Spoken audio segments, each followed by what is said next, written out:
Hi, I'm Larry Linehauser, and welcome to this episode of METV at a very special event, the first annual fundraiser for A Bridge of Life. And basically, this program is dealing with fundraising as it applies to orphanages, adoptions, missions outreach, and a lot of projects around the world that are very, very useful. There's a lot of ways you can help, whether you want to adopt or you don't want to adopt, you can still be involved. So stay tuned for some very impressive people who will tell you about their program. Good evening, my name is Larry Linehauser, and welcome to METV. Tonight my guest is Callie, and she is our featured guest to begin with. Callie, tell us about who you are and how you got here, and who is this precious child you have with you. Well, my name is Callie Cowan. I grew up in this area, but I've always had a heart for foster children ever since my little sister was adopted from foster care 18 years ago. I was 15 years old at the time, and that made a huge impact on me. This is my son David, who is 3 months old. But ever since she was adopted through the foster care system, I've wanted to be a part of finding homes for children in need of homes, and also just being a part of the foster children's lives while they are in care. So what is your involvement in this organization's role? I'm just a volunteer, just who offered to help however I could. There are some amazing people involved in this organization who have traveled literally across the world to help orphans, and I'm just honored to even be part of the volunteer team in a small way. Now, David is biological, correct? Yes, he is my third biological child. So you got your hands full. Absolutely.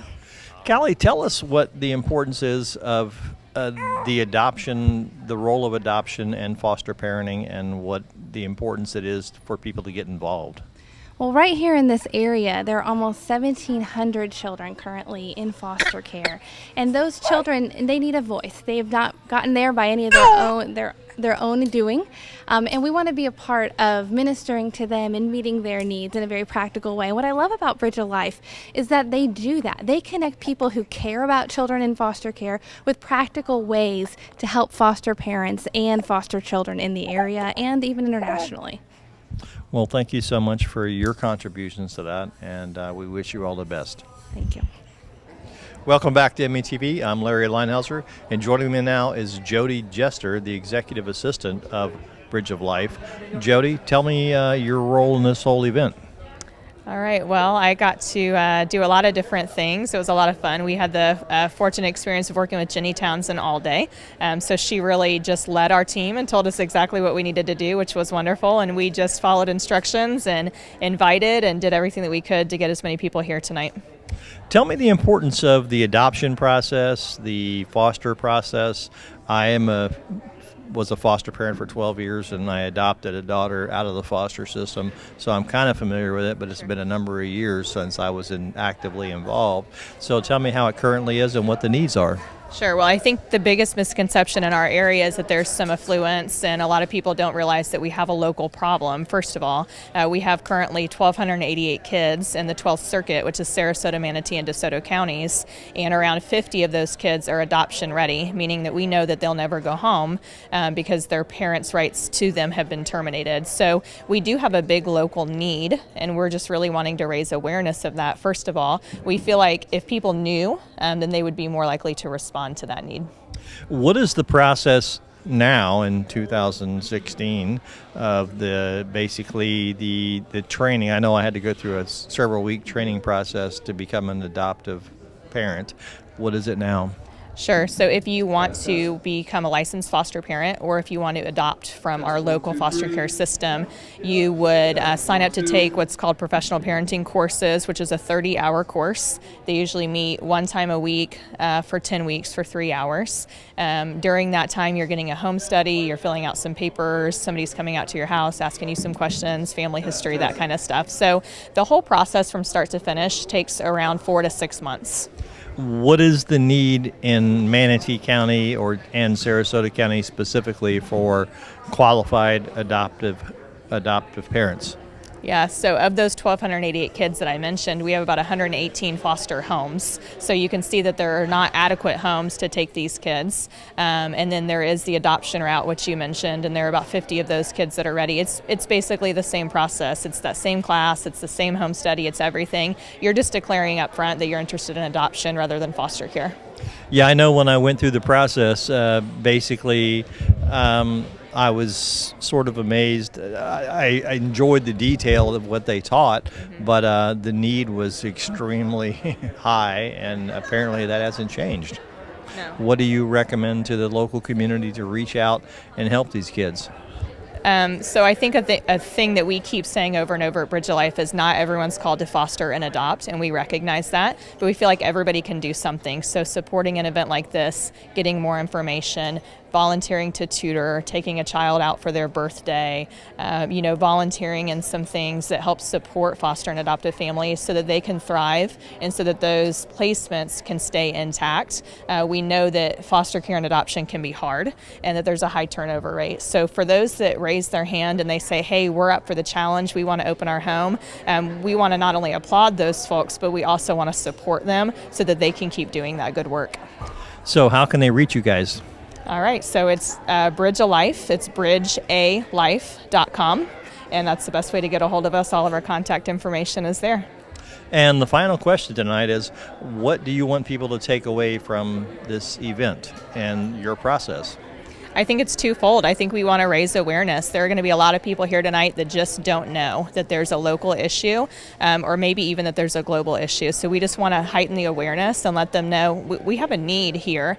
And then to follow that up with saying, are you able to open your home? Can you foster? Can you adopt? And if the answer is no, then what can you do? Can you give? Can you volunteer? Can you fill in the blanks? So whatever that looks like for those individuals to just be a piece of the puzzle. So any help is appreciated no matter what level it is. Absolutely. We have volunteers that do our graphic design for us. That's money that we don't have to pay out so that we can put money into programs that can put money into families. So I really like people to think about, what are my skill sets? What am I gifted at? What can I offer? It might have nothing to do directly with a foster or an adoptive child, but it helps. It fills out the puzzle. How do you guys fit into the state foster system itself?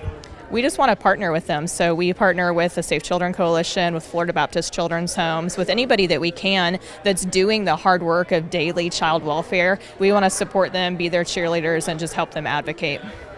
Great. Thank you so much for what you're doing. Yeah. We appreciate it. Thank you so much. Bye-bye. Welcome back to METV. I'm Larry Leinhauser. Joining me now is Tony Gamlin, and he's with the IENZA organization.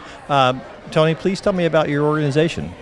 IENZA was started in 2012 from a God dream that was shared by a Ugandan family, and they shared this dream of what they thought that land that they owned for generations could actually accomplish in that community. That community is deprived in many ways, spiritually and health, and they lack the health and the medical care that they need. They lack the spiritual dynamic. So our IENZA is being formed to really be involved in community transformation in that village. What is your faith-based organization that you deal with primarily here and then over there? Yes, we operate through the Bridge of Life nonprofit organization. So we are underneath that Bridge of Life umbrella. And so Bridge of Life does a fantastic job at supporting people who are involved in helping orphans. And you are an adoptive parent, as you spoke about earlier prior to the interview. Tell us about that. Yes, I was brought to Uganda for many times, and through that process I fell in love with the people, and through that process my wife and I decided to adopt a girl from Uganda, and then we went back and again 3 years later and adopted another girl from Uganda. So we're very, very connected and passionate about that country and the people there. And let me tell you a real quick story about our first daughter that we adopted. When I first came to visit her, she was just screamed. She was so scared of me. I think I was the first white person she'd ever seen, and she was terrified of me. But when we got to know her and got to just love her, we found out that she has knife marks on her back. And the reason that she does is that in that region of Uganda they practice witchcraft, and so they were actually marking the children to decide whether they're going to sacrifice them or let them live. So the fact that she was abandoned and that we were able to take her on as a daughter, and now we've been her parents now for 5.5 years, and she's an amazing, thriving young lady here in Sarasota in second grade and a straight A student. So it's an amazing story. That truly is amazing, and credit to you guys, man, for taking the chance and taking the risk and following through and going back and doing it again. What is your takeaway message from this event tonight as far as adoptive, as far as foster care is concerned, as far as children are concerned? The takeaway that I have is my heart is in Uganda. My heart is for those people. Uganda is the youngest nation in the world. The average age is 15 years old. And so in this community that we are doing ministry in, there are children everywhere. And so these children do not, from our perspective, from our faith perspective, these children do not have a spiritual dynamic. They do not know God. They do not know Jesus Christ as their Lord and Savior. So one of our primary missions is to really reach people in our faith for Jesus Christ. How difficult is it to adopt a child in Uganda? When we adopted our two daughters, it was difficult, but it could be done. Now it has become much more difficult. They have almost closed off the entire country from adoption. Typically what happens is that one family does something really inappropriate, and then that raises red flags, and so that all the children there that are being abandoned and are just never going to have a forever family. So it's a sad story, but that's the state of the affair. Is it a government oversight type thing, or is it just the government going, that's bad stuff, we're not going to let this happen? Yes, I think it's a little bit of both. The government definitely intervenes and says that we've heard some bad stories out there and we don't want children being subjected to that. So we're going to be very careful about how we do this process and make sure it's done in the right way. And then they tend to kind of go overboard in that regard, but just an opinion. But so the kids end up suffering. But my wife started a Uganda adoption program here in our area, and through that program there's been over 35 children. They've been adopted in the Sarasota-Bradenton area through that program. Tony, tell us more about Ayenza and how they can contact you, and what they can possibly do if they do contact you. To learn all about Ayenza and to get plugged in, please visit ayenza.org. It's AYINZA.org. We would love to share with you what we're all about and how you can get involved. Welcome back to METV. I'm Larry Leinhauser, and joining me now is Georgia Gamblin. Georgia, welcome to the show. Thank you. Please tell me your involvement in the Uganda project. Obviously, you guys have been very active. You and your husband have been very active for a long time, and you're kind of the catalyst for this whole thing, so please tell me. Thank you. My husband and I felt called to adoption, and we have our youngest 3 children are adopted, and our youngest 2 daughters are adopted from Uganda. So when we adopted our 2 youngest, after that we really wanted to encourage others to also get involved, and we saw the need in Uganda for the other children that also needed families. So we reached out to other people to also encourage them as well to provide families for other children. Do you work in this region like Sarasota, Manatee, there's regions for everything. This is region 6 basically, which means nothing, but in terms of how many counties do you try to reach out to? We just knew that there were lots of children that needed families, and we knew that God would provide a family for each child, and so we really just worked with another a person that worked in this region here in Sarasota and Manatee, And we just knew that God would provide a family for each of these children that needed a home. So, how do you think that your calling came to Uganda, of all places in the world? Because when we were there, we just really got connected with a Christian attorney, a Ugandan attorney over there. Yes. How can people reach out and contact you if they have an interest in pursuing what you're doing? Well, if you get connected to Bridge of Life, then they can also connect you to the right agency to get you connected to all sorts of avenues of adoption, including the correct adoption program for Uganda. Georgia, thank you so much for what you do, and thank you so much for being here tonight. Okay, thank you. Take care. All right. Excellent. Welcome back to METV. I'm Larry Linehauser, and joining me now is a very special guest, my daughter, Juliet Linehauser, who is adopted, and we've had her since she was 3 months old. Juliet, welcome to the show. Thank you, Dad. Can you tell me a little bit about what you've experienced being a foster daughter and an eventual adopted child? I really think that it expresses how anybody can have a chance to be adopted and go into a loving family who cares for them very much. All right, and what do you like most about being with me and your mom? I think what I like most is that knowing that you each care for me and that you each will always be there for me no matter what in the step. What would you say to a child who would like to be adopted and to a family who may be interested in adopting someone? I would like to say for the child, you know what, just be yourself and the family will like you for who you are. And to the family who would like to adopt somebody, go for it because you never know what great things could come from it. Well, you've been a blessing in our lives, and I'm certainly happy to have you as my daughter. And I'm certainly happy to be with you guys because I have experienced true love and joy. Thanks, sweetheart. Anytime. Welcome back to METV. I'm Larry Linehauser, and joining me now is Danny Jones and Anne Marie Jones, who basically were the catalyst of this whole program. Danny, can you give me kind of an overview of what took place?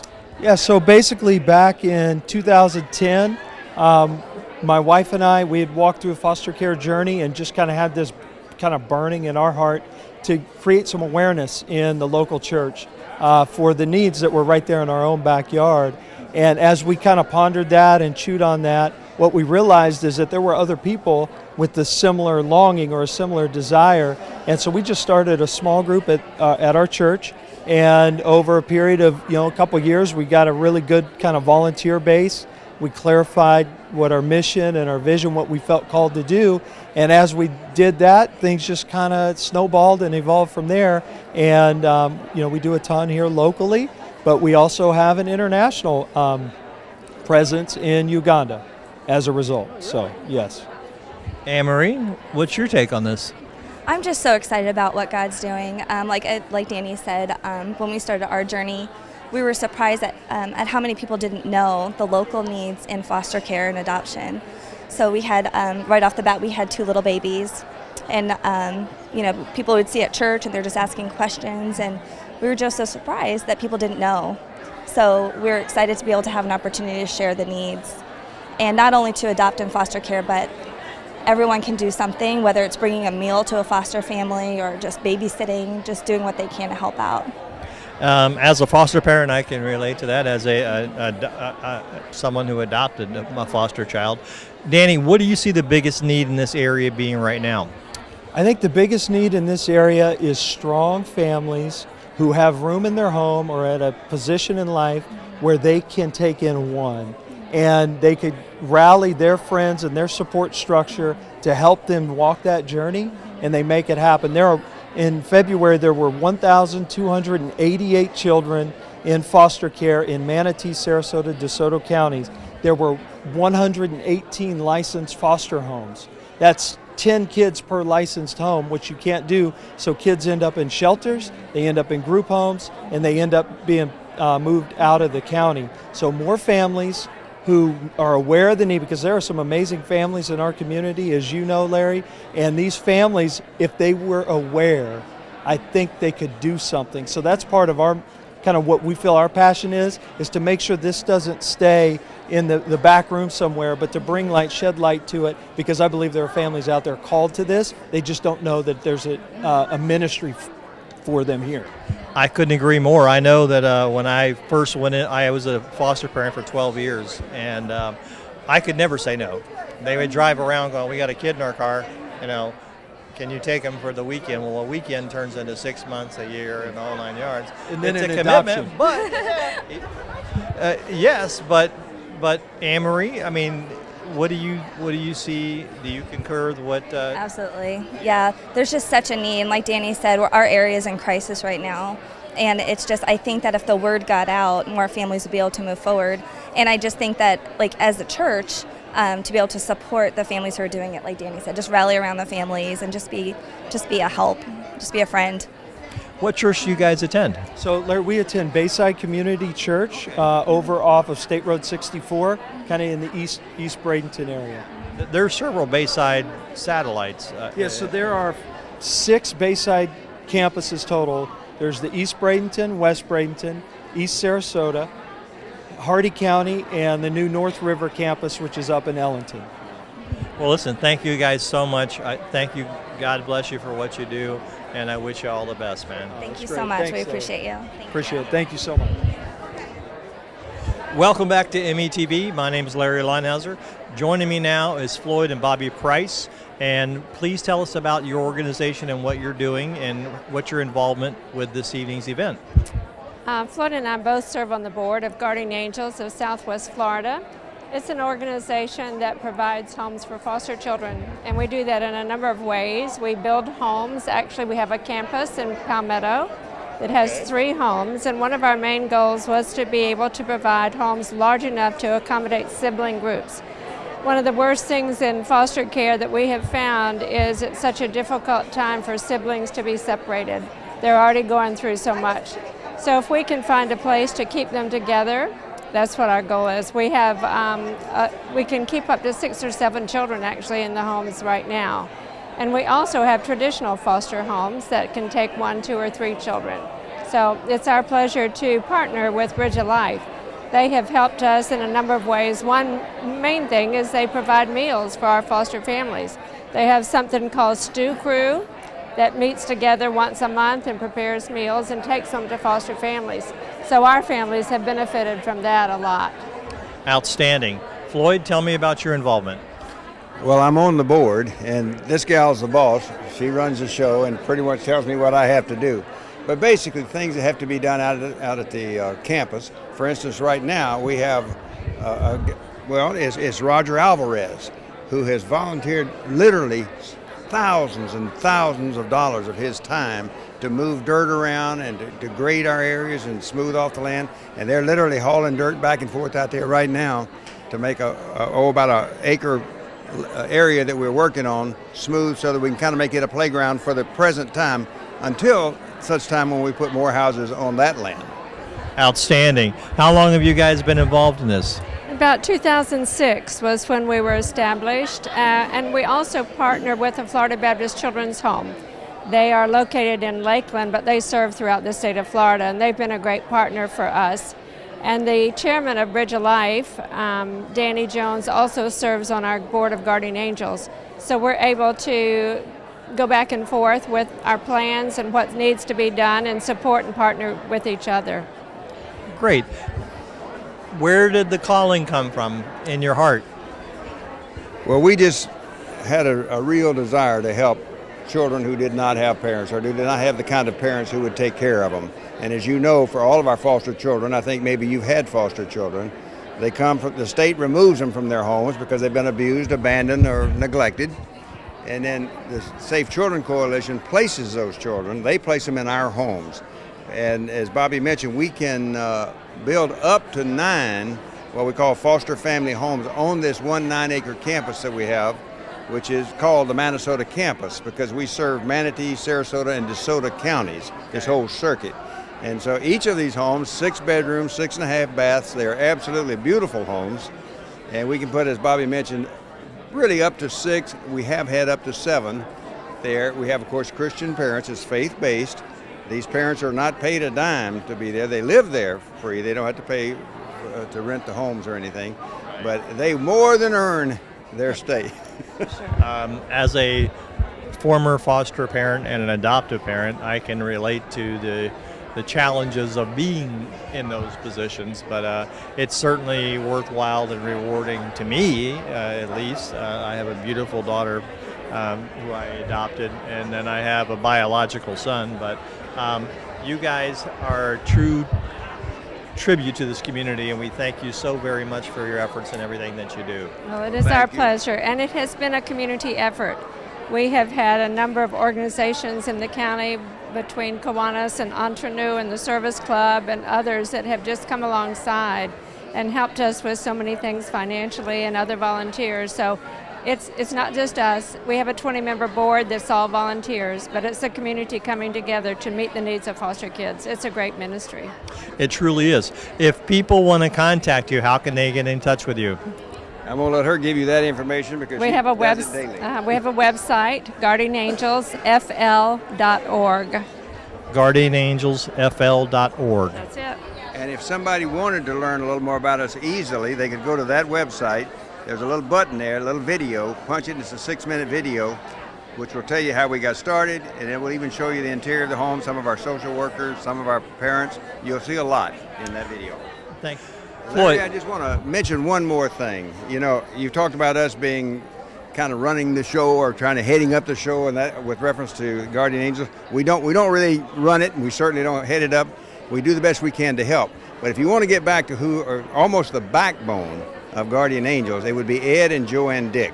They really were there from the very beginning. That man and his wife have done nothing but give their entire lives. And I mean, they literally helped thousands of people. I could go on and on about Ed, but we can never say enough about Ed and Joanne Dick and what they mean to Guardian Angels. Excellent. Feel the same way? Absolutely. Yep. All right. You guys have a great evening. Enjoy the night. Thank you, Larry. Welcome back to METV. I'm Larry Leinhauser. Joining me now is Steve Hall. Events like this can't be put on without sponsorship. Steve is involved in that. Steve, welcome to the show. Thank you for having me. I appreciate it. Steve, tell me your involvement in this whole process and what it means to you. My involvement is that a couple of the gentlemen that founded Bridge of Life, Danny Jones and Tony Gamelin, are good personal friends of mine. I've known them for quite a period of time, and I've known about some of the initiatives they've had with foster parents and fostering kids, as well as some of the adoption agency type efforts over in Uganda. And then some of my own personal background. It's just a fitting organization for me to be a part of. The Ugandan process was amazing to me. When I interviewed them, it's like, oh my goodness. I was a foster parent for 12 years, and I adopted my daughter. Yeah. But the Uganda process was amazing, and there's a huge need there. What do you hope to be able to pull out of that? For years, our family has supported kids that are over there in Uganda, so we'll kind of adopt a child type programs. And as our situations in life have changed, we're just able to help out and support in a bigger way. So what I'm hopeful of is that a lot of the visions that they have for that particular project will be able to get the funding necessary to provide all those resources for those kids over there in Uganda. Well, we certainly appreciate your involvement, and we certainly appreciate your sponsorship. And the company you're affiliated with is what? I'm affiliated with a firm called All Trust Insurance. Thank you so much for being here tonight, and thank you for supporting this worthwhile effort. Thank you so much. Thank you. This is fun. We got some amazing people in here. So anyway, everyone, if you could, go ahead and make your way to your seat. Dinner's about ready to serve. What I want to do, I just want to pray over the meal, bless it, and have a few things I want to share with you. Heavenly Father, Lord, we just thank you for tonight. God, we're just humbled for who you are. Thank you for your goodness. Lord, your mercy is new every morning, and we're just a testament to that. Father, I thank you for each person here who could be doing a million other things, Father, but they've chosen to spend their evening with us. And Lord, I just pray that they would be blessed with what's shared here, that they would be touched, that they would be moved, and Lord, that most importantly, that they would leave here enriched, feeling that Bridge of Life left something in their heart tonight. God, I ask that connections are made. I ask that people are moved to act on behalf of kids in need. And Lord, that in the end, kids are the ones who benefit from what happens here tonight. Kids in a tough place, kids that don't sleep in beds of their own, Father. And that's what we're all about, Lord. I just pray that this meal would bless these folks, that they would love it. Lord, that it would be nourishment to their body. In Jesus' name, amen. Amen. So let's see here. I got a couple things I want to share. Hopefully you have met your guest of honor at the table. And basically the guest of honor is in your centerpiece there. And these kids, as you read the bios there, some of the kids are local waiting children. These are kids in Manatee, Sarasota, DeSoto County who do not have parents.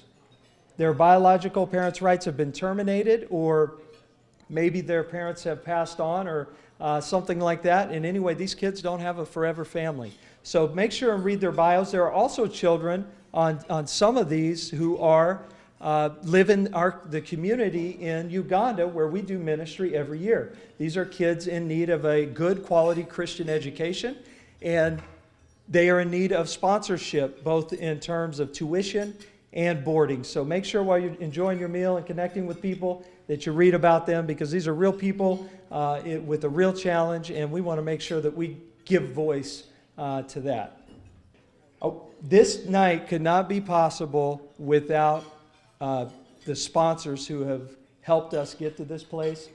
People just giving over and above. I mean, these are amazing people who believe in what we're doing and wanted to get behind it. So I want to just acknowledge all of our sponsors, because without them this would not be possible. All Trust Insurance, Armand Trout Chow and Associates, they're CPAs. Shoreline Church is here with a couple tables. Netwise Technology, Sea Isle Motel, Gardenet Florida Citrus, Herald Tribune, New England Machinery, and Baycross Foundation. So all of those groups, can we give it up for them for just being awesome to work with and so supportive? I'm just moved because they actually would get behind something that we're doing. That's just so awesome. So on behalf of Bridge of Life and myself, just thank you so much for being here. What a great turnout. I'm just pleased to have you here. So thankful that all of you have joined us. I know, like I said, you could do so many other things. You've chosen to spend tonight with us. We're going to get the program going, have some exciting things to share with you. I think you will be inspired by some of the things that are shared here, and I think you'll leave here thinking, wow, what a great time spent here. My name is Danny. I'm actually the president of Bridge of Life, and Bridge of Life started in my living room back in 2010. My wife and I walked through a foster care journey, and in doing that, what we found is that we had this huge passion and burden to see more people connected with the cause of foster care. And over the years, you know, that it's a personal passion that was developed over many years, because I grew up, and by the time I was 3 years old, I was abandoned by both of my parents. I was raised by a man who I was told was my father, and when I turned 15, I found out, guess what? It was like the big surprise. He's not your dad. So I was kind of like a foster kid, and on top of everything, my dad, he was an alcoholic, and he was a child abuser. So if you could picture like the perfect scenario for childhood hell, that's what me and my sisters went through. The good news is I came to know Christ as my Lord and Savior in jail, of all things, because when you have a dysfunctional family like that, guess what? It ends up kind of in juvenile detention, jail, and things like that. And I gave my life to Christ in jail and got connected with a Christian family who, when I got out of jail, they accepted me in, and they kind of taught me about what it looks like to make good decisions in life, sound decisions, planning, living with purpose. And so our passion for Kids in Care is that they would be surrounded by strong families who kind of get life, who probably see life different than a child's biological family, but can give them some direction. And that's really what the passion was, and where the burden for us was as we came alongside the Leaks and the Gamlins and a few others to really get Bridge of Life going. And so our mission is to see kids thrive in strong families and to see the body of Christ and to see strong families get on the front lines, because you don't have to foster or adopt to make a difference for kids in care. I mean, so many people in Bridge of Life, we're all volunteers, and people of all kinds of talents and skills have helped us along the way. So we couldn't do any of that without them. So there's a place for that. Anyway, so that's who we are. We want to see kids in tough places being helped by people who get life, who can add value to them, so that they can be better positioned for a quality life.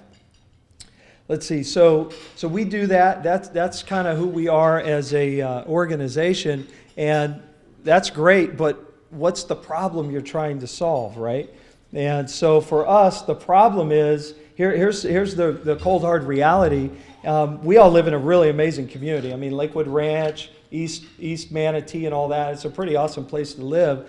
But in the 12th Circuit, which is Manatee, Sarasota, DeSoto counties, there, as of February, there are 1,288 children in foster care.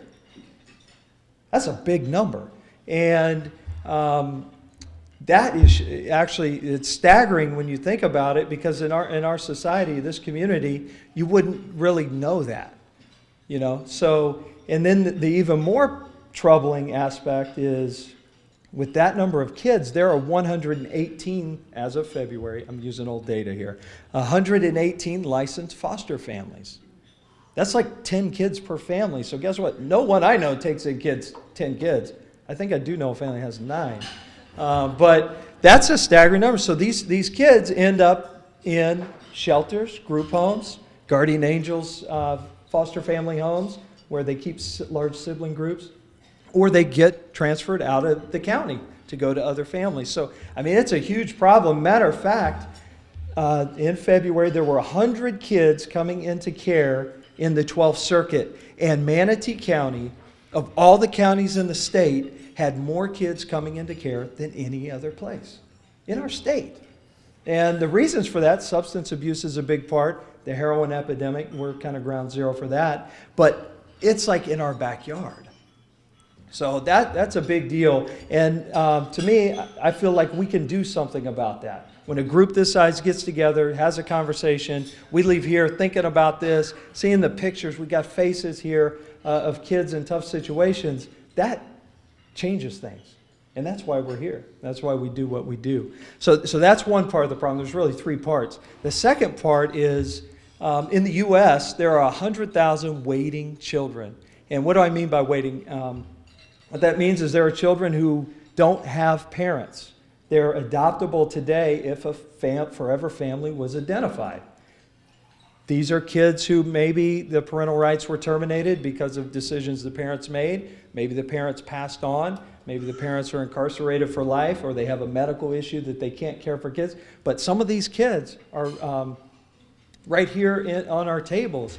These are a lot of these kids are on the Sarasota Heart Gallery website. You can read about them. So, you know, as you're here, I consider them guests of honor. We're here to be a voice for them. Think about that. You know, talk about that. Have conversations about it. You don't have to adopt the kids, but, you know, keep the conversation going that this is a huge need. I think there's around 50 kids on the Heart Gallery here locally. That's something that keeps me up at night. And then the third part of the issue that we try and help solve is the orphan crisis. And so in the world, there's something, I think the last stat I heard is 150 million orphans, and you kind of go, all right, yeah, I don't know what 100 looks like. How am I going to know what 150 million looks like? Well, I had the opportunity to go to Uganda in 2012, and that number became very personal to me. It was compressed into one face that stands out to me now. Her name was Beatrice.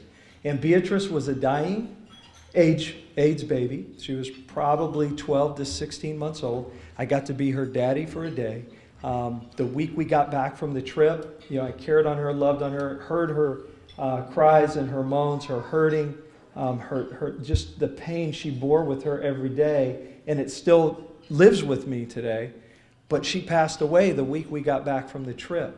And so when I hear the 150 million orphan number, I always see her face because it became personal for me. And the thought of anyone in this room, your children that you represent, the children you have, think of everything you've done for them to help get them where they are or where they're going. Think of that. All the things you've done. And just imagine that being gone and your kids passing through this world. That's a sobering thought. And so Beatrice, that happened to her. She went through this world, 16, 18 months, dying of AIDS, and she had no mommy, no daddy to care for her. That's something that motivates me to say that's not right. So at Bridge of Life, our organization, that's a cause that we think is worthwhile. Granted, it's halfway around the world, but it's worthy of our attention. So how do we do that? Okay, so I told you who we are, what we're about, kind of what the problem is that it's nice to have a clearly defined problem space where you're working. But how do we do that? What do we do? I mean, we can't go solve that. I know we can be part of the solution. So that's what we've chosen to do. And there's 5 ways that we do that. We do it through outreach, awareness, training, missions, and partnerships. And I'll talk a little bit about each one of those. The first one is outreach. So when Bridge of Life started, one of the first things I just felt compelled to do was you know what? There are so many amazing families that I know and live around that probably have room for one more child in their home, but guess what? They don't know there's a problem. So outreach is one way that we've used the idea of getting people, strong people, good people, people with good values, face to face with kids in need. And so there's something about when you see their face, you look in their eyes, you see their struggle and their plight, that somehow that changes you a little bit. So we do that with Stew Crew, simple ministry. We take meals to foster families as they get a placement. As a child comes into their home, it's just one less thing they have to worry about. But guess what? People go and see. And to me, that's key. Stew Crew, just a simple ministry. We meet, I think it's the 3rd Monday of every month, make meals and eat. Amazing ministry. We also have a workday team, Hammer Time. We go out, we'll do renovations, minor construction projects, work days, lawn, landscaping, whatever. Again, simple on the surface, but you have people who go and they see, and then they tell, and then maybe they're moved. And so the outreaches are really key to that. Another outreach is the Stop, Drop, and Roll, which is a foster adoptive parent night out. Basically, foster and adoptive families, they bring their kids, they put them in our care at a local church usually, Sarasota Christian, Bayside, whoever, and we care for them for 3 or 4 hours while the parents go get a break, because it's not easy to find childcare for foster kids these days. You have to have background checks and all this stuff. So again, simple ministry, but guess what? You get to interact with the kids and look them in the eye and see that they're just a kid like the child you raised. It's just their circumstances are much different.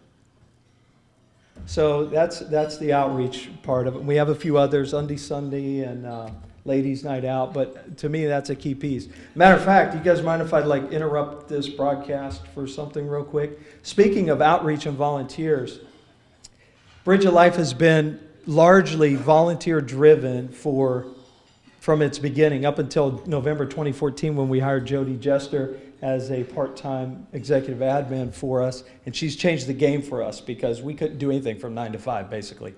That's just how it was. But in doing it, it's been driven, our ministry has been driven by volunteers all along. And it's a huge commitment, especially when you think about some of the volunteers we have in this ministry who have just been with us from day one, good, bad, ugly, and they've been here. So John and Nicole Ditzel, where are you? Could you come up here, please? Come here.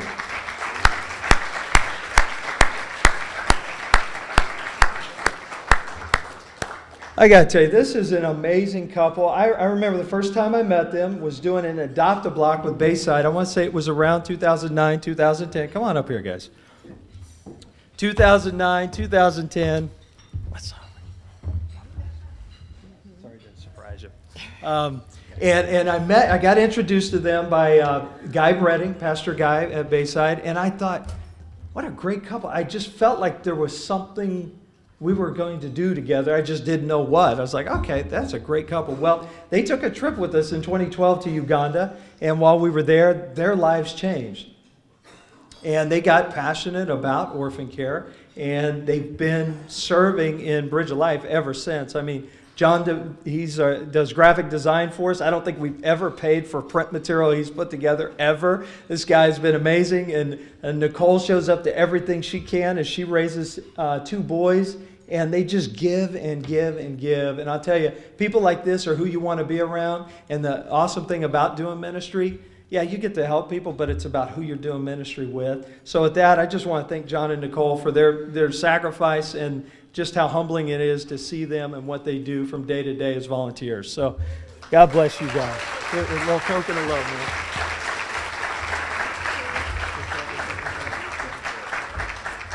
Yeah, they're awesome. If you haven't met them, you really have to get to know them. They're amazing people. So okay, back to where I was. So that was volunteers, and it's people like them. There's so, I mean, I could have recognized I don't know how many people. So, but they show up over and over and over and over. It's pretty impressive. So outreach, key piece. The next is awareness. So yeah, you can go and see, but not everyone's wired to go and see. Some people you kind of got to go and tell. And so awareness is that piece where we do things to try and create an environment where, hey, maybe we're not, if I said, hey, everyone come and we're going to have a meeting and we're going to talk foster care, I'd have like 3 people, okay? But if we said, hey, we're going to do a 5K and you get to dress up like superheroes or your favorite character, and then we're going to have some cool things along the way that help you know about foster care, then you've got like 600 people show up running the race and another 600 show up and support them. So that's the type of thing we do. We had the 5K in March, and it was just awesome. What a great turnout. The awareness we created. Styles, who's sitting at Styles' table?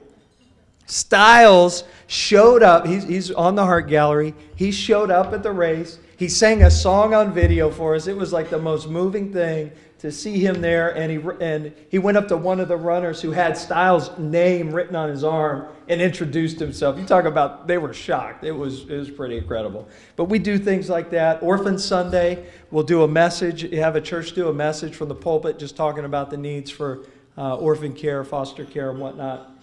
So, but that's important, right? After folks hang with us for a bit, they can no longer go and say they didn't know it was a problem, right? So that's a big piece. Well, so you do that, you do outreach, you do awareness, do outreach, do awareness, and guess what? Some people actually become foster parents and adoptive parents. And while that wasn't necessarily the goal, that's a part of what we do is we think we need more strong families. I gave you the stats, right? So these families get out and they're experiencing something that me and my wife never experienced. I cannot counsel you. I'm an engineer. My compassion's like here. So I can't help you with that, but there are people who can. So we've really been on this mission to rally around foster and adoptive families through awareness and support. We hosted the Empowered to Connect simulcast. This was 2 weeks ago. Amazing teaching. I'm telling you, I don't care if you fostered or adopted or if you just raise biological kids or are raising, you have to check out Dr. Karen Purvis, Texas Christian University Child Development Center, TBRI training, trust-based relational intervention. I know that's a mouthful. Go look up Empowered to Connect, and she gives parents of traumatized children tools they can use because their traditional methods don't work. And so she equips these families to focus on the one thing you will have when your child leaves your home is a connection. We're so obsessed with eradicating behavior we don't agree with that we lose sight of that connection. And her training is changing the way kids in care are parented. And that is something that I am proud of. And we had an amazing team pull that together. But that's the type of tools we need to equip these families with, because guess what? People are becoming foster parents. They are adopting, and they're having real world problems, and we want to make sure they're taken care of, because in the end, it's the kid who benefits from that. Okay, so awareness of training. We do a couple other things there, training and support. And it's a critical piece of who we are. The fourth piece is missions. Now, I'm a Christ follower, and Jesus said go to his disciples. And we have a passion, I shared that with you, for the local community, our backyard, the 1,300 kids who are right here. Man, my heart has moved like nobody's business to help them. But because I went and I met Beatrice, I'm connected to kids half the world around. And I believe we have to provide an outlet for families, individuals to go and see and be moved. Because in the end, if you go through this life and you aren't moved by something, I question whether you really existed. You were probably a human doing and not a human being. So keep that in mind. So we do missions. I'm not going to steal Tony's thunder, but he'll share a little bit about the missions. I'm not going to dwell on it. But we have a connection with Uganda, Africa. We didn't take a dart and throw it at a globe and it land there. God orchestrated some things to get us there. And we've just been moving forward day after day, trying to touch that community and give those kids a chance that they wouldn't otherwise have. And finally, partnerships. This is the piece. So, yeah, I won't revisit. Partnerships. This is the piece to me that in some ways we've done well, other ways we haven't. We've partnered well with organizations because, you see there's so many people in this child welfare space and organizations that are doing phenomenal work here. The Safe Children Coalition, which is the lead placing agency here, we've done so much with them. They've supported us. Florida Baptist Children's Home, the 111 Project, the Sarasota Heart Gallery, Guardian Ad Litem Program, Guardian Angels of Southwest Florida, Destiny Adoptions, Visiting Orphans. I mean, the list goes on and on and on. And we've done great networking with them and utilizing our strengths and our weaknesses, our strengths and weaknesses, so that we could share that responsibility to care for kids. And kids are getting better care because of what we're doing. Trust me on that. But one thing we haven't done well, and this is really what tonight's about, is we haven't put ourselves out there to partner with individuals, to partner with you. And mainly because how's the joke go? What do you call more than one engineer in a lab? A crowd. So I'm not wired for this necessarily, but you know what? To get the word out and to have maximum impact, we need to invite some people in. And tonight's about inviting in. Granted, this is not a high pressure thing in any way, and I don't know what partnership looks like to you. It could be financial, and maybe it is, but it could be a prayerful partnership. It could be a volunteer. Maybe you'd never heard of us and you just want to volunteer and serve in one of the ministries. Or maybe you're like, this whole table here is connected to everyone in the world, and they can connect us to people that we would never be able to connect with otherwise. Maybe it's just telling friends about it. Maybe you know someone who has thought about foster care. And you share, hey, contact Danny and Anne-Marie Jones, Matt and Caitlin Leak, Tony and Georgia Gamlin. They can get you connected. I mean, I don't know what that looks like, but we're putting ourselves out there tonight for you and for us, because in the end, I'm telling you, everything's about the kids. And I know that we've reached kind of a limit of what we can do with the group we have and the resources we have, but I know there's much more. And I know the vision is bigger and deeper, because in the end, until every kid is in a loving family, getting all the care and nurture they deserve, our job is not done. And that's why we're here. We're putting ourselves out there to you. That's why I'm just so stoked to have you all here and be able to share this. I could go on and on and on, but then Jenny and Jody would really be upset, so I won't do that. But what I will do before I turn it over to Tony Gamlin, as he shares a little more about the heart of IENZA and the food program over there, we have a slideshow that was put together by Jen Morrison. She's here. What an amazing talent she is.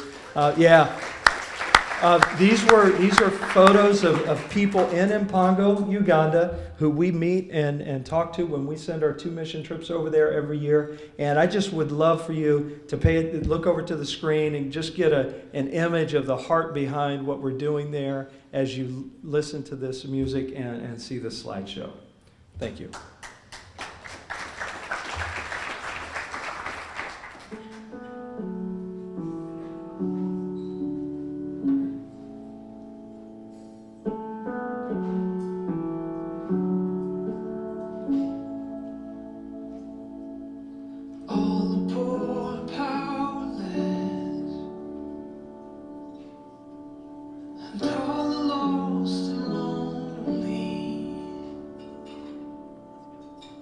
and all the thieves will come confess and know that you are holy, and know that you are holy, and all will sing out hallelujah, and we will cry out hallelujah.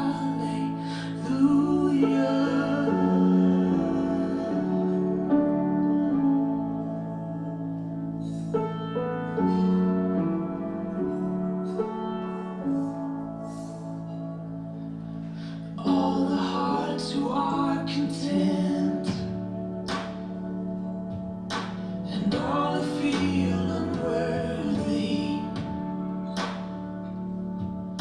and all who hurt with nothing left will know that you are holy, and all will sing out hallelujah, and we will cry out hallelujah, and all will sing out hallelujah, and we will cry out hallelujah.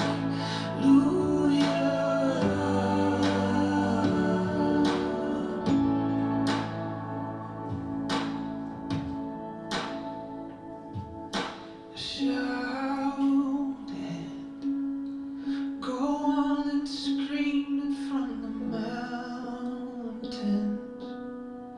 Go on and tell it to the masses that He is God.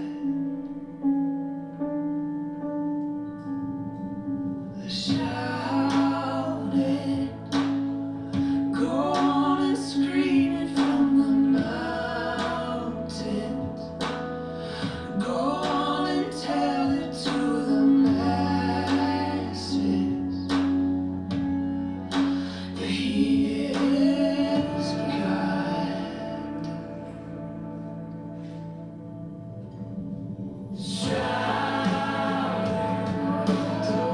Go on and scream it from the mountains. Cry out, go on and tell it to the masses. Sing to you all the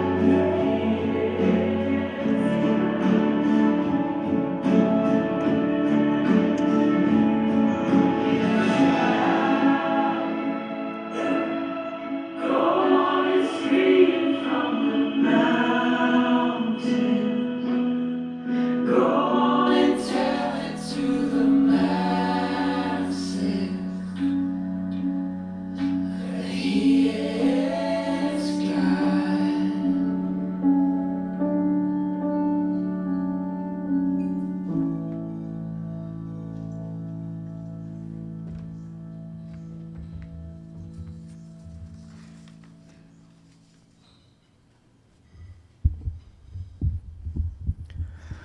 I don't know about you, but that moves me.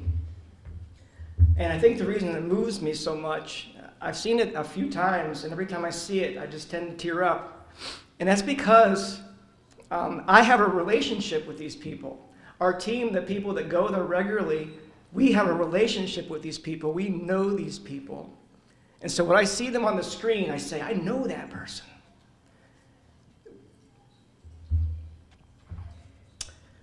So, Ayenza. It's called God is Able. That's the way it is interpreted in their language. Everything we do is through God. We can do nothing without God.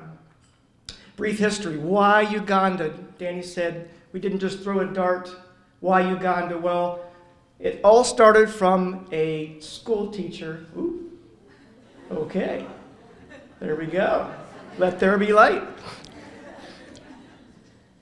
It all started from a school teacher. Our daughter's 4th grade teacher connected with my wife, Georgia, and they started a relationship.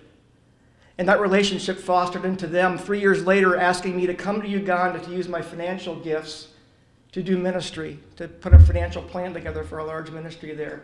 I kept going back to Uganda because there's something about Uganda, the people of Uganda, there's a gentleness, there's a love for the people that is different than we have here in America. It just is. So I kept going back. 2010, my wife and I were ready to adopt another child, and so we adopted from Uganda. And I got to tell you the story real quick. When I went to visit her for the first time in outreaching Uganda, she was huddling up in a corner, crying, scared as could be. I later understand and know now that I was the first white person she'd ever seen in her life. And she didn't know what to think. It turns out that she has knife marks on the back of her skin. On the back, she has these horizontal knife marks. She's permanently marked with those. The reason she has those is because the region of Uganda they are very involved in witchcraft. And so what they do is they mark the children, and the markings to tell the community whether they're going to sacrifice the children or they're going to let them live. So an unknown woman dropped off our now daughter at a clinic. They brought her to an orphanage, and now she's in her home. She's a thriving young lady here going to Lakeview Elementary, a straight A student. And she is so thankful to have a forever family. I'm not putting any glory on us and what we do. I'm just giving you an example of what so many people in this room who have adopted children through Uganda or through the foster care system and the impact that it's made to them and the children. It's amazing. My wife ended up, and her and a friend, Sharon Bradshaw, started a Uganda adoption program, and there's 35 plus Ugandan children in our area that have been adopted through that program. Amazing, amazing. We joined Bridge of Life. We joined Bridge of Life to bring an adoption arm to. We now have 3 adopted children internationally. Through that, I felt led to lead a mission trip to Uganda. I'd been there enough times, and I was really called to that place. Didn't exactly know why. So we took a team of 15 of us. Many people in this room were part of that team. And on that trip, a day that is top 10 in my life, can't be top 5 because I have 5 kids and I was married and those kinds of things, so I can't put that. But top 10 definitely. And that was that a Ugandan family shared a dream they had for land that they had owned for generations in Uganda. She shared a God dream for that land, this remote area of Uganda where people are not fed, they aren't healthy, they have horrible education, you name it. It's a very difficult place to be. And she had a dream for that land of just being a thriving area of just amazing health, education, and really falling in love with Jesus Christ, really getting to know Jesus. So when she shared that dream, for me personally, in my faith, the Holy Spirit really just fell upon me and it fell upon our team. And I think our team just knew we had to do something about that. We were ready, we were willing, we were able to do something about that.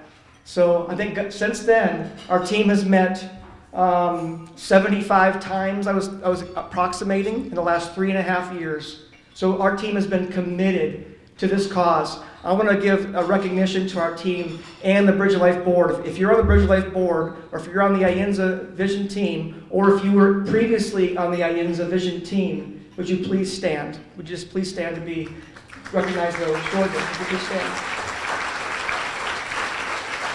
Rob Hall.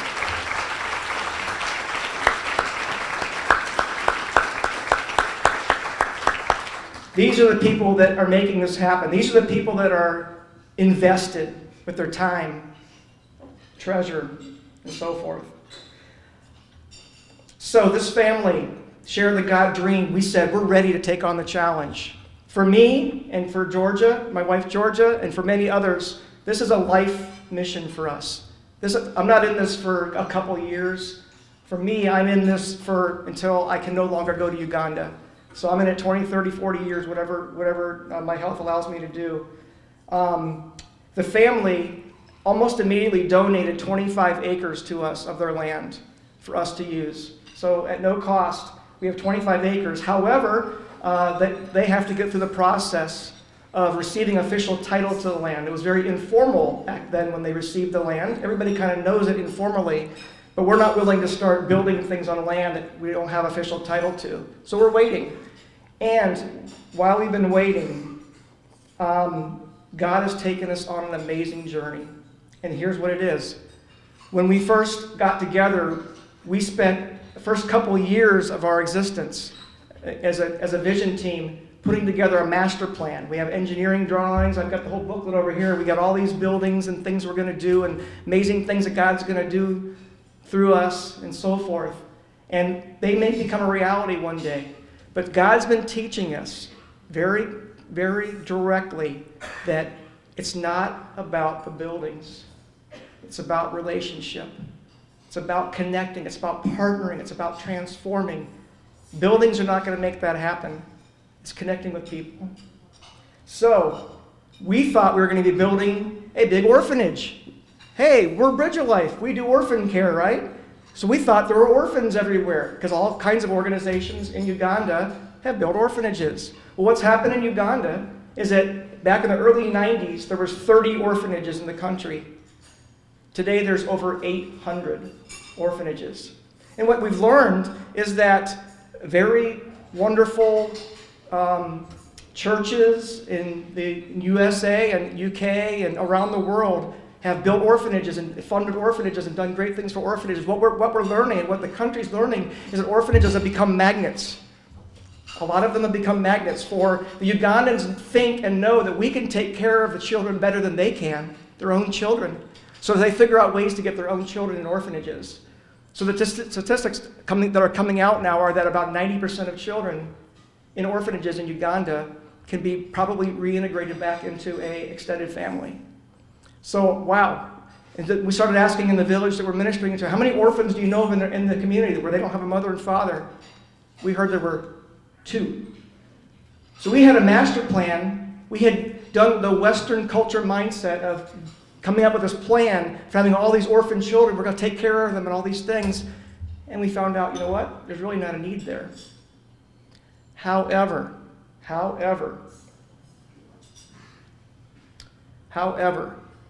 when you go to Uganda, you just see children everywhere.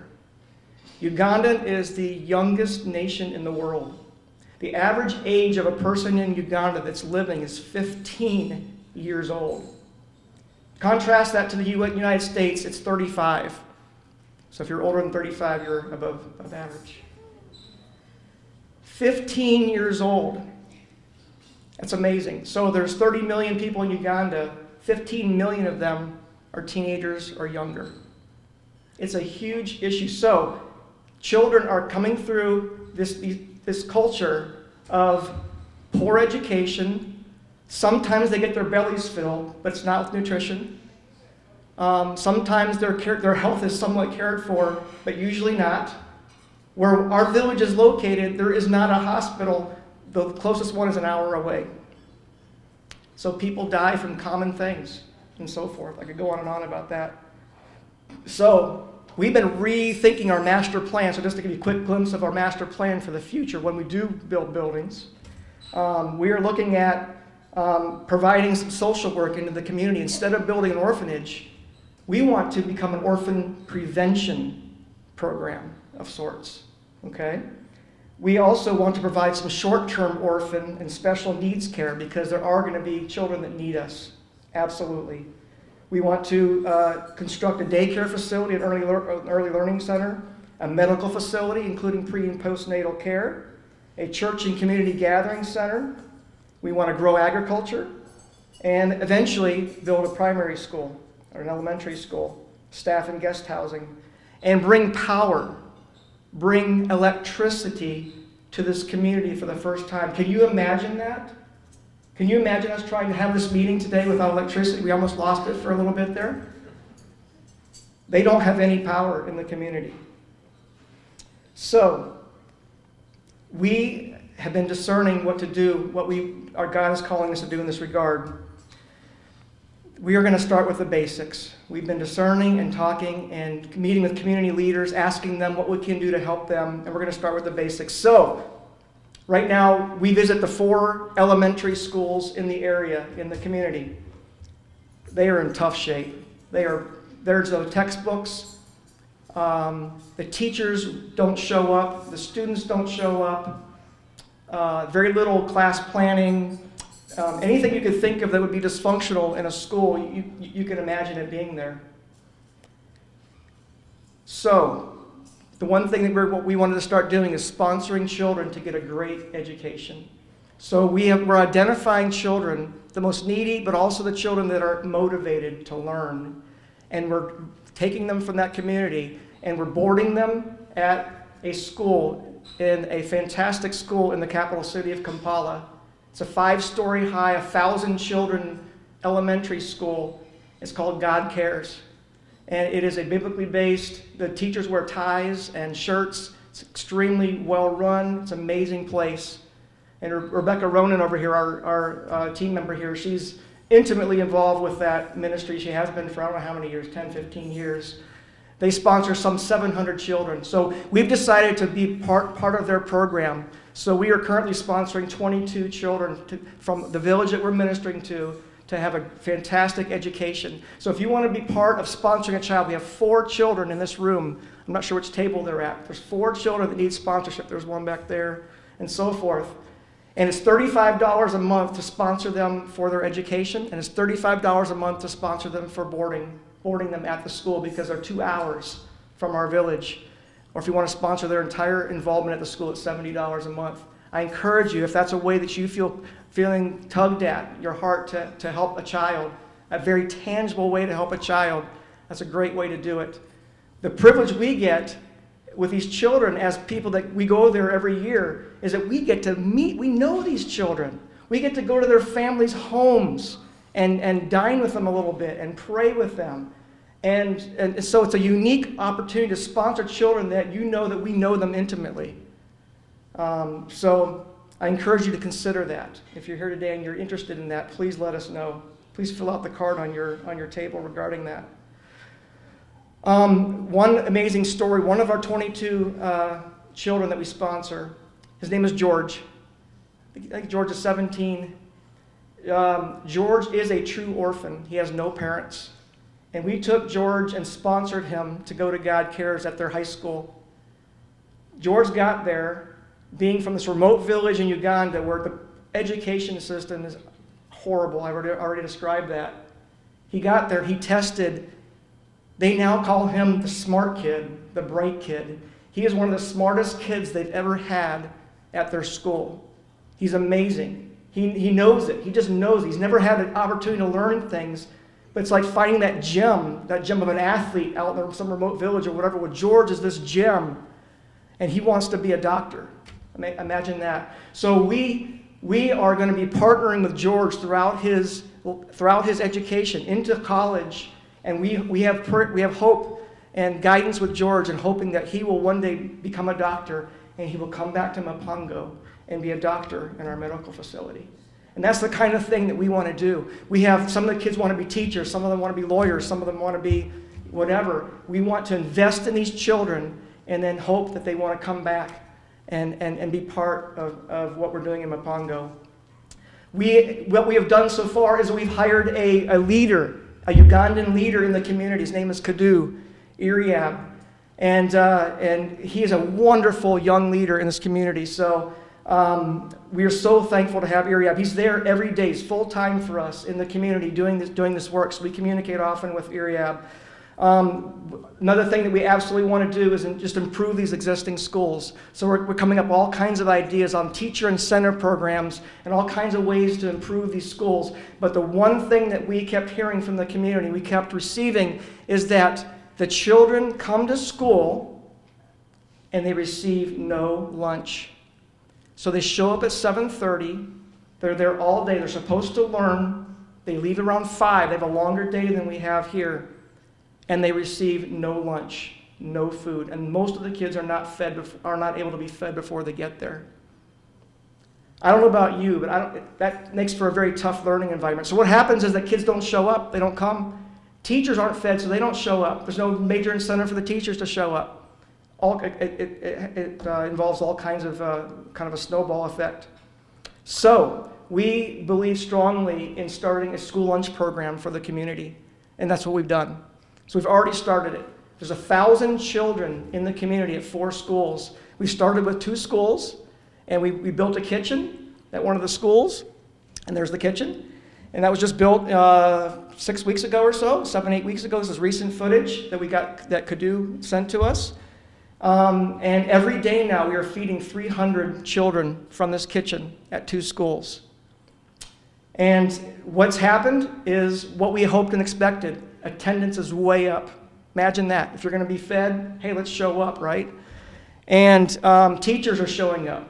And the kids are getting just a better education through that process. However, we've just started. We have 300 children we're feeding. We want to get to the full 1,000. We're currently not feeding the other 700. And the 300 that we're feeding right now, we're on a shoestring budget. We're on a shoestring budget. So we're hoping and praying that some of the funds raised tonight will be used directly for this program. I think a lot of the funds will probably be used in this way. So I'm asking and pleading you to if your heart is moved on feeding children in Uganda that are currently not fed, I encourage you to do that. I want you to all just stop for a second and just close your eyes, please. Just close your eyes. Just play with me for a second here. I'd like you to think about 3rd grade for you. Where were you in 3rd grade? What school were you in? Think about that classroom if you can remember 3rd grade, somewhere around that time. And try to think about being in that classroom and trying to learn, trying to go through school and not getting a lunch, not being fed, not having a lunch with you brought, but going all day without being fed. You can open your eyes. I don't know if you can even attach to that. When I was a little later, when I was in 6th grade, my parents were in school to become pastors. So we were in the poverty level, if you will, because we had no income. So I was one of those privileged kids that got free lunches from the government program, right? Some of you remember that. And I thought it was kind of cool to have this little ticket here that I got free lunch. I thought it was kind of special. I didn't quite understand the premise behind it. Well, we in this community, in our government, has school lunch programs where we feed our community. There's many organizations in this community that do a great job of feeding the community here, feeding the children, feeding the homeless. The stats quite frankly, are that the homeless in our community have an opportunity to be fed better than these children in Uganda. Think about that. Think about that. The Ugandan government does not provide a school lunch program. The children do not have the ability to eat. They don't have the option. It doesn't exist. So I like to think about myself, what did I do to deserve to be living here in Sarasota, Bradenton? It's a pretty awesome place to be in my mind. We're pretty well-to-do, pretty well off, right? What did I do? How did I get so fortunate, so blessed, so lucky to be born in a family with white skin, with privileges, with money, things so I can get an education, I can have a hope and a future? Those children had no say in the matter. They were born there. They have no say at all. Why shouldn't they be given the opportunity to be educated, to be healthy, to be fed nutritious food? Why shouldn't they be given the opportunity? That's the question I keep asking myself. And maybe you'll ask yourself the same thing at times. Other things that we are doing, we want to provide clean water. There's not clean water in the community. We want to teach them hygiene training to prevent sickness and death. And we want to support and invest in the community pastors and the churches in the area. That's an important one as well. So, important concepts that we have. I'll wrap up here quickly. The things that God is teaching us in this is that in everything that we do, we want to partner. We do not want to provide. We do not want to enable. We want to partner. We want to make sure that we transfer the leadership, transfer the transformation to the community. And that's really important to us. We do not want to lead the effort from a Western culture mindset. That's really important. We want to do things within the Ugandan culture. And we can assist them, but we need to allow them to transform themselves, not for us to do that for them. We want to be involved in the Muslim community. The Muslims are growing in that area. That's the biggest Muslim community in Uganda. And the Muslims are wanting to partner with us. I'll keep that short now because my time's getting short. We want to get us out of the way and let God lead the charge. And the big vision that I have for what we're doing there, the big vision I have is I want us to become a model for what other organizations can do throughout Uganda or even throughout third country world. We want to be a community transformation model. We're taking mission trips twice a year. We have a trip going in June and September this year, so if you have a heart for wanting to go to Uganda, come along. The June trip's kind of already set, but the September trip, I'm leading that trip. If you have a strong interest in doing that, please come see me. It'll be an agricultural focused trip. And if you have an interest in getting involved in what we're doing, let's get together and let's talk about that. Let's talk about how we can get you plugged in. So I'll leave you with this. The average Ugandan annual income is $500 per year. Many, and that is to clothe them and their family, their kids, that is to feed them, to educate them, all of those costs, $500 per year. Most of us in this room make that in a week, and many of us made that today before we showed up here today. One of the difficult things that's hard for me to grasp, what Ugandans tell us, is that when they see us white people, they see money. They're very direct, but they see money. They look at a white person, they know that means they've got money. That's what they think. That's a prejudiced way of looking at us. Could be, correct? How far off are they really? Probably not too far off. So we've been blessed. I pray, I hope that you will be touched in some way today to get involved in what we're doing and to give financially, to give of your time and resources in whatever way that you feel led to do that. So thank you for that. I'm now going to bring up Steve, my good friend Steve. Come on up, Steve. And Steve is just a fantastic friend. Steve actually asked if he could come and speak about why he's passionate about this ministry. Why did he want to sponsor this event? And how he's getting involved, him and his wife Krista are getting involved in what we're doing. So Steve, thank you so much for being up here, man. Appreciate it.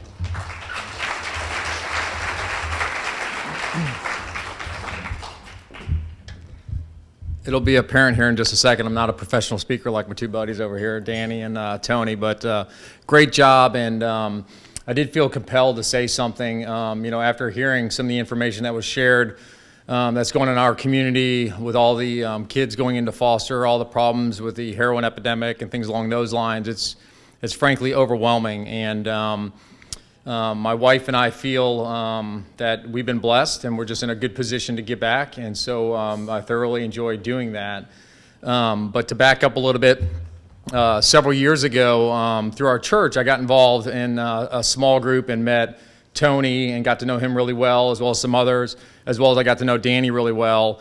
And if it wasn't Bridge of Life and it was something else that they were a part of, I would probably be sponsoring it as well, just because I believe in them as people. They're really credible people, incredible. I mean, the story that Tony had mentioned about finding the girl in the orphanage, in a corner crying or scared because of the fact that he was white, etc. When he told me that, I just didn't know too many people like him. I know a lot of people that would have said, hey, can I get my money back?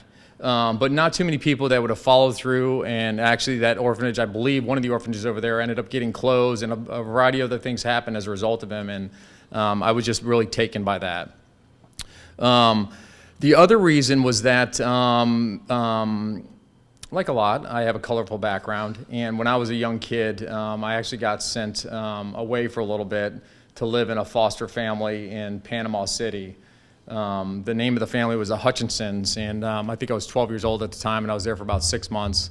And we weren't allowed to call them anything but Mom and Pop. It was up again in Panama City. I don't know if anybody's been up at Panama City, the paper mills. It's a little bit different than here. But these folks had an incredible impact on my life. I grew up in a family that had divorced parents, kind of a rough upbringing. I wasn't proud to carry the free lunch card. I was actually embarrassed by it. But, and then I lived with these Hutchinson folks, and this was quite a while ago now. And it was probably the first normal lifestyle that I had in quite a period of time. And here it is, you know, literally 30 some odd years later, I can still reflect back on so many things about this particular family and the impact they had on me, the way that they treated us, the way that they treated their kids, just a variety of things. I can go on and on about it. But I know that with knowing Danny very well and knowing some of the other folks that are in the room that have foster kids or adopted kids, the type of individuals they are, the impact that they would have on any individual. I mean, I know the impact they've had on me as an adult. I can only imagine how some of the money and some of the sponsorship would help spread what they're trying to accomplish, because I've just seen it firsthand, and they've had such an incredible impact on me. I can't even go in. And so I think as a result of that, my wife benefits, my kids benefit, you know, everybody that knows me benefits, I think, just from knowing these couple individuals here. So with that, I would like to invite up. Thank you so much. I appreciate it.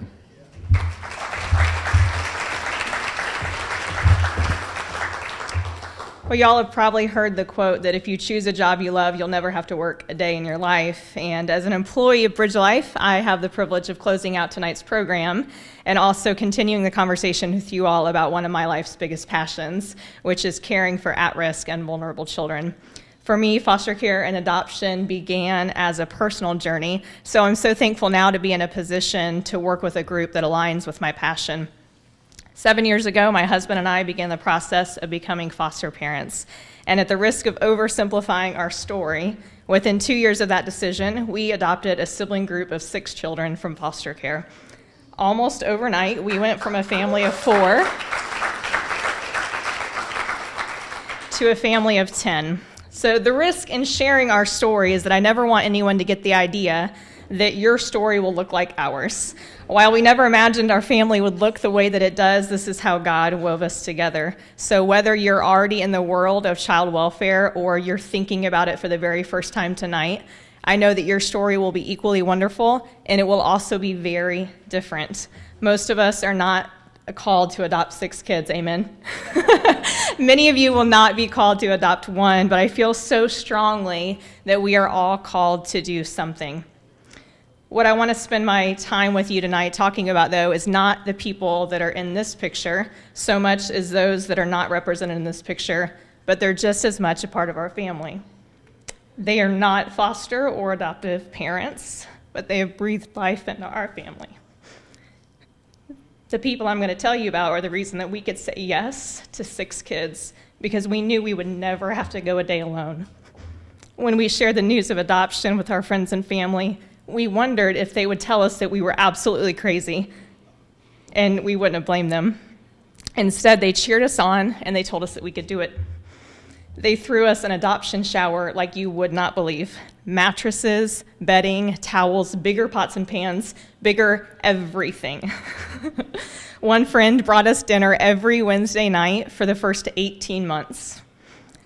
The dentist that our kids see closes down his office so that all 8 of our kids can be seen at the same time. We have friends who mow our lawn, drive our kids all over town, pick up groceries for us, and help us with homework. The orthodontist heard about our family before he'd ever actually even met us, and then he offered us a significant discount. We rarely pay for babysitting, and we get more hand-me-downs than we need. Early on, a hairdresser volunteered her time and services to make a house call so that she could cut all 8 of our kids' hair at the same time. Another friend taught our kids to swim, and another taught our 2 oldest girls how to drive.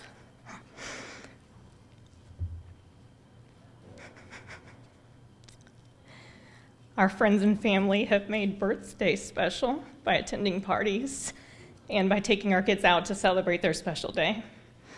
There have been music lessons and art lessons, discounts on camps, special invitations to Busch Gardens and Disney, experiences that our kids would otherwise not be able to do because we're a family of 10. I've lost count of how many times that we've sat in the emergency room, but I know that we have never sat there alone. The church where my husband and I both work allowed us to have monthly board meetings at our house for a period of time. That way we could put the kids to bed, both be available for the meeting, and not have to get a babysitter. Our community prays for us, but they also do life with us. I could go on, but I think you guys get the idea. God's goodness in our family has been in the context of supportive relationships. Lots and lots of individuals who have taken their time and resources to make sure that our family thrives. I'm sharing this with you tonight for a couple of reasons. I want you to know that if you're feeling pulled in the slightest way to foster or adopt a child, that you're needed. Bridge of Life exists to connect you to people who can support you in that decision. If you're not feeling personally called to foster or adopt, you're also needed. There are families like ours who have opened up their homes, but they're struggling because they don't have the support network that our family has. We want to make sure that that doesn't happen anymore. Tonight, we're just asking everyone in this room to consider what your next step is. Can you open your home? We'd love to connect you. Can you volunteer to support a family? We would love to help you figure out what that looks like for you. Can you financially assist with what Bridge Life is doing, either with a one-time gift or a recurring donation? We have big plans and we have God-sized dreams, and it takes funds for us to be able to pursue those things. And we'd love to partner with you in any of these ways. I want to close tonight with just a short story and then some brief instructions. When Christina, who's our youngest child, was placed with us and through the foster care system, she was 2 years old. She was severely traumatized. She had been removed from her parents because of abuse and neglect. Now, most 2-year-olds are noisy and active, but Christina was neither. She refused to make eye contact. She didn't laugh or smile or point. She didn't even cry. After several weeks of this, I began to wonder if there was something else going on that we didn't know about, and so I started to proceed to get her the services that I thought that she would need. Well, I'm happy to report that today, Christina is 9 years old, and last week I was in the kitchen making supper, which I do every night in Mass. Christina and her sisters had disappeared to their bedroom for a while, and she emerged a few minutes later with her hair done, makeup caked on, showing off her new dress. She had come up with a dance routine and showed us all how to walk the catwalk and pose. When we adopted Christina, we gave her the middle name of Zoe, which means life, and you have never met a child who is more full of spunk, life, and personality. She is one of a kind, and she is perfectly healthy. Christina is thriving today because she had a family that said yes, and because that family has never lacked support. So I just want to kind of summarize. Bridge Life has two main goals. We want to recruit more foster and adoptive families, and then we want to make sure that those families are fully supported, just like ours has been. On your table is a commitment card, and we'd love for you to take some time to fill that out. If there's something of interest to you and you don't see it on that card, please feel free to just jot us a note and we'll follow up with you. I think we're going to have some volunteers coming around in a minute, and they can collect those cards from you. There are also baskets as you exit, and you're welcome to place them there. I just want to thank you so much again for being here tonight. We've really enjoyed spending the time with you and just getting to share what is on our heart, and we hope that you share that same heart with us. In just a moment, the silent auction and the raffle items are going to be displayed on the screen over here. So if you're a winner, you should know that here in a minute. You'll also be receiving text messages and emails. So we just want to encourage you to stop by the registration table on your way out and make sure you collect your prizes. Thanks again for attending tonight. We also want to give just a huge thanks to our sponsors. And your programs are their advertisements and their services, and we would just encourage you to please consider using them as you need those services in the future. And the final thing that I want to let you know is in the middle of your table, you'll see some Ugandan beads, some necklaces that are made by the woman in Uganda. And as a token of our appreciation, we just want to encourage all of you to take one of those home with you. So there are 8 to 10 per table. So please just feel free to kind of grab that centerpiece, unwind those, and take one of those home with you. But I would love to just close our evening in prayer, and then feel free to hang out, mingle, collect your prizes. But thank you again so much for being here.